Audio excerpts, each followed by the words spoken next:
The Hürtgen Forest lay in ruins beneath a suffocating blanket of snow. What had once been a cathedral of pines was now a twisted graveyard of splintered trunks and scorched bark. Smoke drifted low across the frozen ground, carrying the faint echo of artillery that had finally gone silent. Through that stillness, 4 Wehrmacht soldiers moved carefully, their gray coats torn, boots heavy with ice. The war had drained the color from their faces long ago. Hunger had done the rest. Corporal Franz Adler led the small group, his breath clouding as he stepped over a broken helmet half buried in snow. His hand brushed something square, hard. A wooden box, nearly hidden beneath a drift. Stenciled across the top, in faded black letters, U.S. Army Field Ration D. For a second, none of them spoke. The youngest, Private Lucas, whispered, "Explosives?" Another answered, "Could be a trap." The word hung in the air like the smoke itself. Franz crouched, his fingers trembling. The crate was light, not heavy like ammunition. He scraped away frost and pried it open with his bayonet. The lid came free with a brittle crack. Inside lay no grenades, no tripwires, only neat bars of dark chocolate wrapped in wax paper, tins of meat, a packet of powdered coffee, a small roll of cigarettes, and a stick of chewing gum.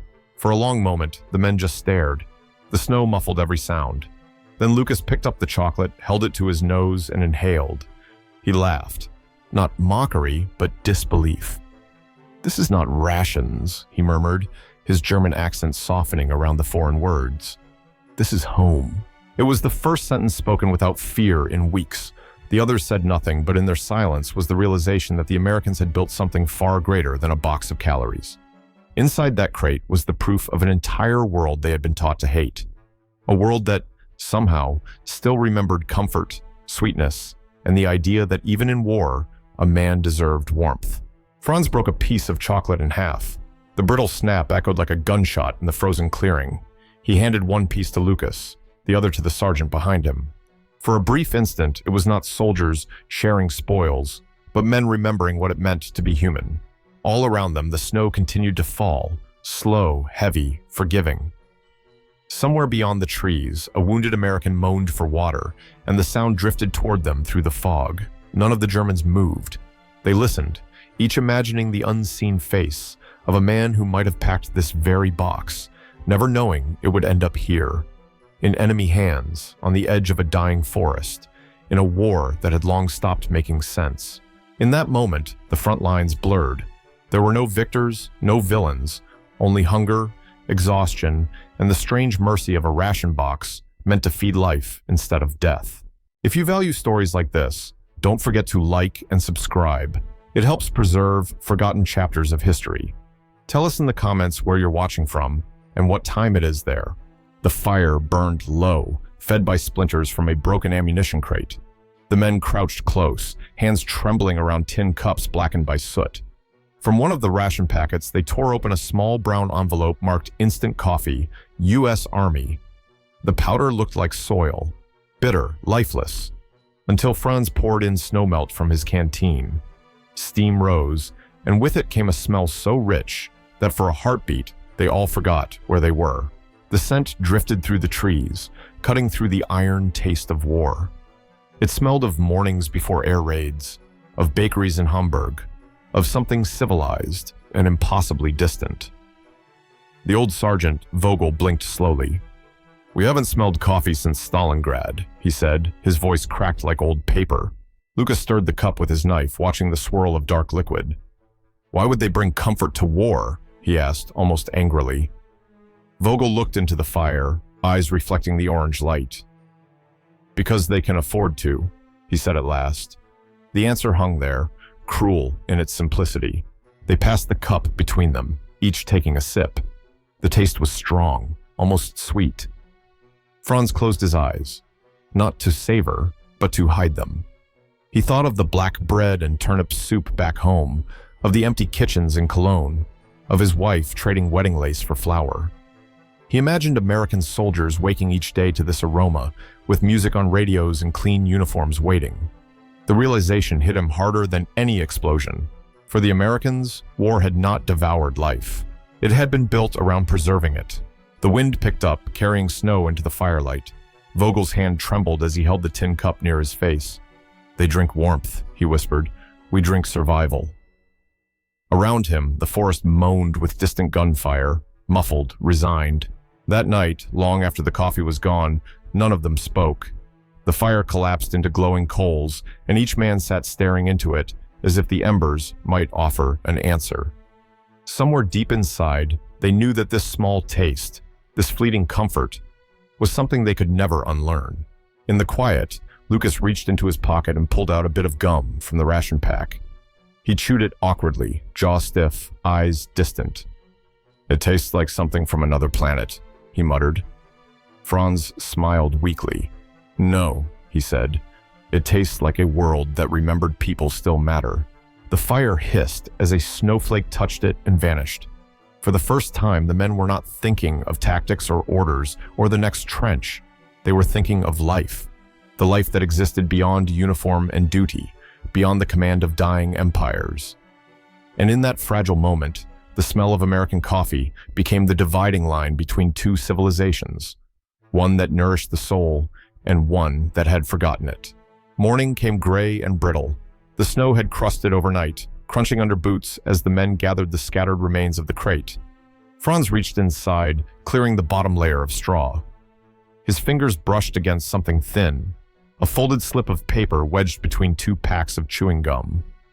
The ink was smudged, but still legible. Keep strong, soldier. Mom's apple pie is waiting. For a moment, no one breathed. Lucas frowned, reading the words aloud in halting English. They all stood motionless, the forest silent, except for the faint rattle of wind through broken branches. Vogel, the oldest, rubbed the paper gently, as though it were a relic. Even their food speaks to them, he whispered. Franz stared at the message. He imagined some American mother sitting at her kitchen table, writing this note for a son she'd never see again. He imagined her folding it carefully, sliding it between bars of chocolate and tins of beans, hoping the sweetness might reach across an ocean of blood. The thought hollowed him out. For years, Nazi propaganda had painted Americans as weak, decadent, godless consumers. Yet, here was proof of something else, a nation that fought with its heart still intact. These rations weren't merely sustenance. They were messages from home disguised as food. Every can, every chocolate bar whispered of abundance and affection, of a society that believed its soldiers deserved reminders of what they were fighting for. Lucas turned the note over, looking for more, but it was blank. It's strange, he said quietly. Our families send prayers. Theirs send dessert. Vogel smiled faintly, though it didn't reach his eyes. Perhaps they know prayers cannot be rationed. They stood there, surrounded by ruins, each thinking of home. Vogel pictured his wife Anna's kitchen in Hamburg, the window shattered by bomb blasts, the flour jar long empty. Franz thought of the way his daughter had drawn him a picture before he left. A house, a tree, a table with bread. He had promised her the war would end before winter. Now winter had come, and all he could offer was a stolen taste of someone else's comfort. He folded the note carefully and tucked it into his coat pocket. This doesn't belong to us, he said, but neither does this war. In that instant, something quiet shifted among them, a kind of guilt they couldn't name. The box, the coffee, the chocolate, the letter, each one chipped away at the armor built by ideology. These weren't weapons of propaganda. They were evidence of another world's priorities, where one army glorified sacrifice, the other preserved life. As they packed up to move, Lucas glanced back at the empty crate half buried in the snow.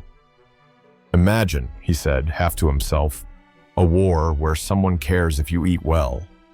No one answered. The sound of distant artillery began again, dull and relentless.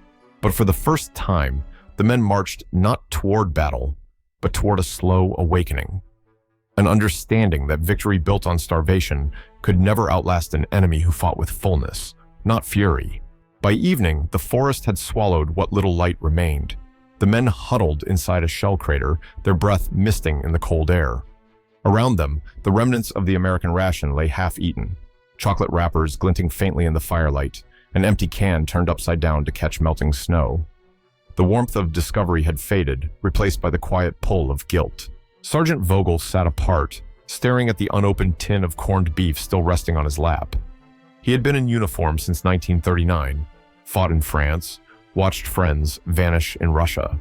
He had survived not by luck, but by refusing sentiment. Yet something about this food, this ordinary kindness dropped from the sky, unsettled him. Franz nudged him. "You haven't eaten?" Vogel shook his head slowly. "If we taste it," he said, voice low, "we'll never forget it." The others looked at him, puzzled. "Forget what?" Lucas asked. "That we were meant to be human." The fire crackled. Somewhere in the darkness, a distant shell exploded, echoing through the forest like a reminder that mercy had no place here. But Lucas ignored it. He pried the tin open, the metallic click, sharp as a shot. The smell of meat, salty, rich, unmistakably foreign, filled the air. He handed the tin to Vogel. The sergeant hesitated, then passed it along untouched. One by one, the others ate in silence. For the first time in months, there were no orders, no ranks, no fear of punishment. Just men warming their hands, letting the taste linger like a secret they weren't sure they deserved. Franz finally pushed the can toward Vogel again. "You fought for 6 years, sir. Don't let pride starve you now." Vogel's hands trembled. He took a small bite, then froze, eyes closed, lips pressed tight. When he spoke again, his voice cracked. "It's not the food," he murmured.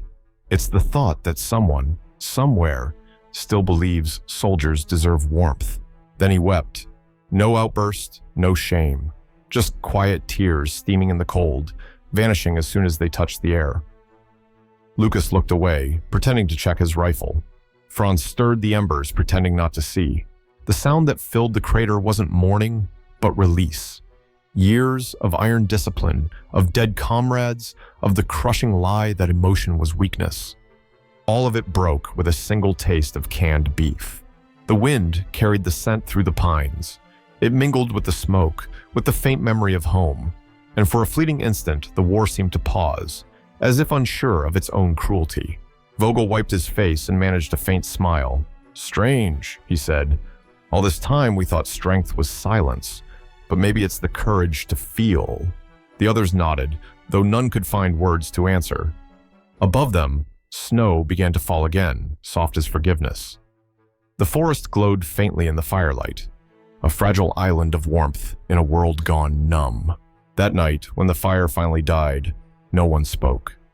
They lay awake, each man holding on to the faint memory of taste, scent, and humanity, afraid that sleep might steal it away. The scene shifts thousands of miles away.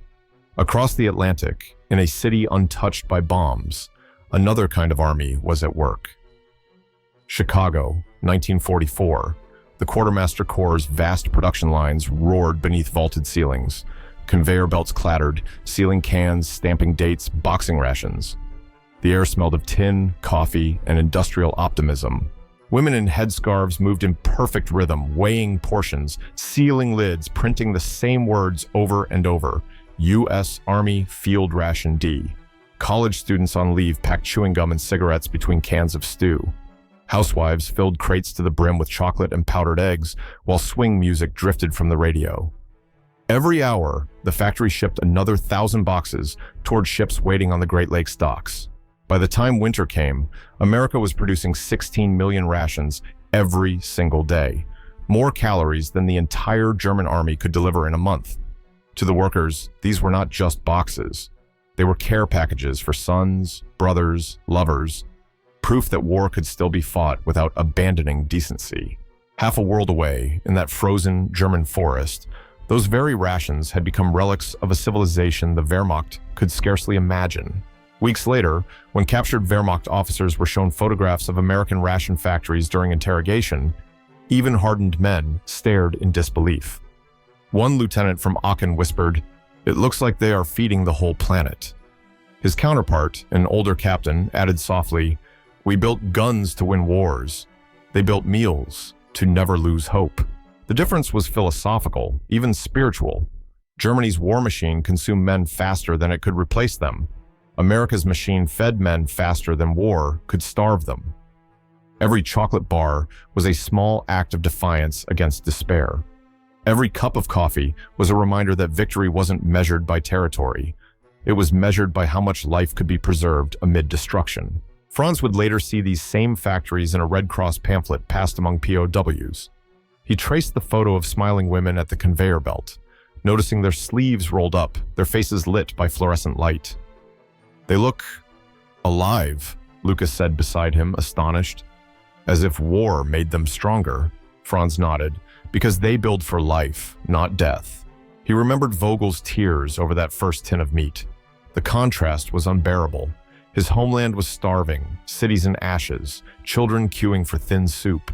Yet across the ocean, workers sang as they packed warmth into boxes for strangers. The thought gnawed at him. Perhaps war wasn't just fought by armies, but by values, by what a nation chose to protect, even while killing. In a letter written from a Kansas POW camp months later, Franz would summarize what those rations had taught him.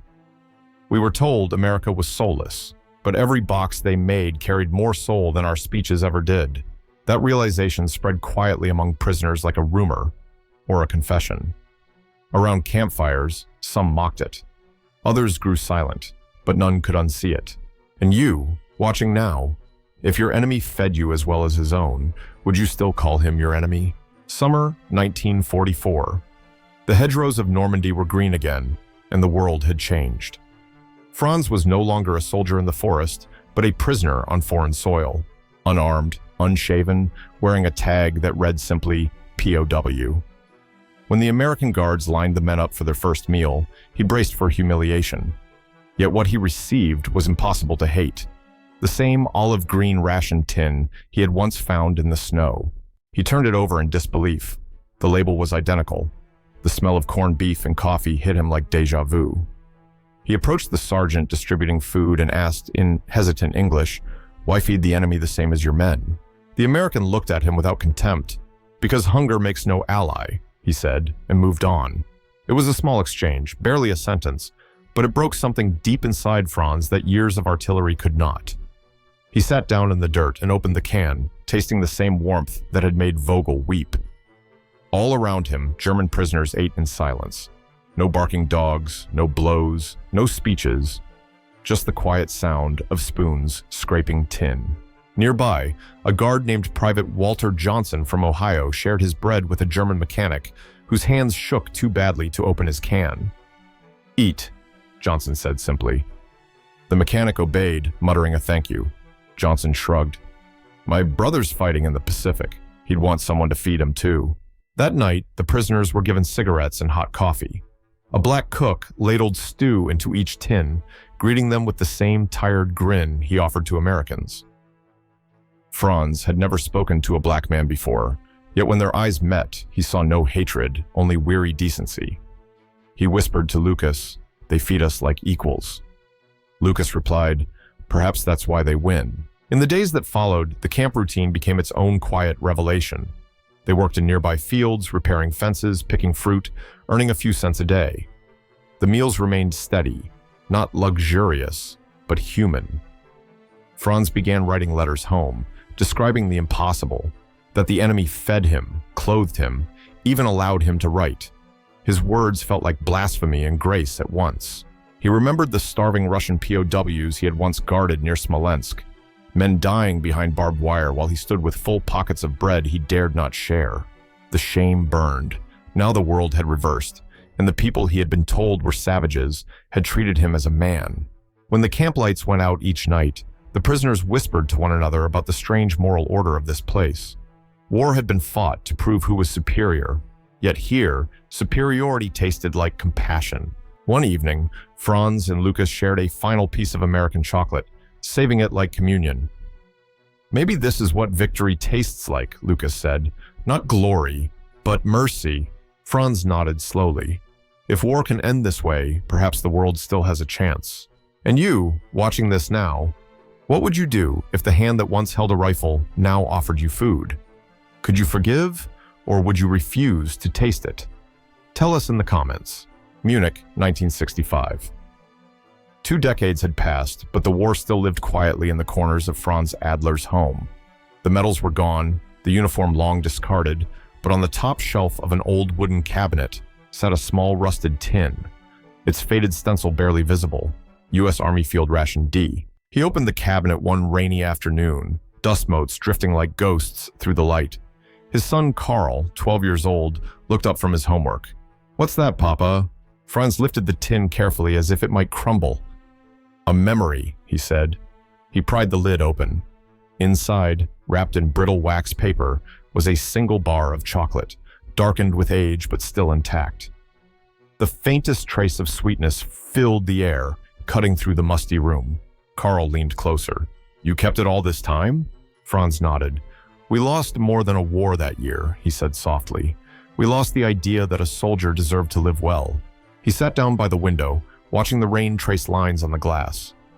He told his son about that winter in the Hürtgen Forest, how they had found the box, the coffee, the note from a mother who baked pies for a son she would never see again. How an old sergeant cried because a taste of kindness was too much to bear. How, later, in captivity, they were fed the same meal as the men who had captured them. Carl listened, wide-eyed. "Didn't you hate them?" Franz smiled faintly. "At first, yes. Then I understood something. Some nations fight to survive. Others fight so their men can taste tomorrow." He turned the tin in his hands. The rust had eaten into the metal, leaving jagged brown scars like the years themselves. But inside, the chocolate remained whole, untouched, defiant. Outside, church bells echoed across the city rebuilt from ash. Children ran past puddles wearing bright coats. Life had returned to Germany, but in Franz's heart, the sound of ration tins clinking against rifles still lingered. Not as shame, but as a reminder that dignity could be fed, not ordered. He placed the tin back on the shelf, gently this time. "I kept it," he said, "because I wanted to remember that even in war, someone cared enough to make something good." Carl looked up, puzzled. "Do you ever eat it?" Franz shook his head. "No, it isn't meant to be eaten anymore. It's meant to remind us how we should treat others when we have more." The rain eased outside. In the quiet, he could almost hear the old sounds again. Boots crunching on snow, fire crackling, Vogel's trembling laugh, Lucas whispering over coffee, "It tastes like home." He closed his eyes. For a moment, the decades vanished. The tin remained. A fragile bridge between enemies, between hunger and humanity, between a world that destroyed and one that rebuilt. And when Franz finally stood, leaving the cabinet half open, the camera would linger on that rusted tin. No music, no words, only the soft crackle of its paper wrapping, the sound of a memory refusing to fade. History rarely preserves the taste of a moment. It records battles, treaties, numbers, but not the warmth of coffee in a frozen forest or the shock of chocolate on a starving tongue. Yet those are the things that truly changed men. The war did not end the day the guns fell silent. It ended the day men like Franz realized their enemies had treated them as human beings. In every ration packed in Chicago, there was a small defiance against cruelty, proof that even amidst total war, compassion could be industrialized. 16 million rations a day were not just logistics, they were statements of belief. They said, "Our soldiers will eat well because their spirit matters." And when that same food reached captured Germans, it whispered a truth no ideology could silence, that dignity feeds loyalty better than fear ever could. For men like Franz, that truth outlasted flags and empires. Long after the war, he understood that what broke the old world was not defeat, but discovery. The realization that kindness had weight, and that a chocolate bar could carry more moral power than a rifle. Perhaps that is the real legacy of the American ration. Not calories, not convenience, but conscience. It taught the world that how a nation feeds its soldiers reveals what it believes about humanity itself. And somewhere, in an attic or museum, there may still be a rusted tin, its label fading, its contents untouched. A silent monument to the moment when war briefly paused, and men remembered they were still capable of mercy.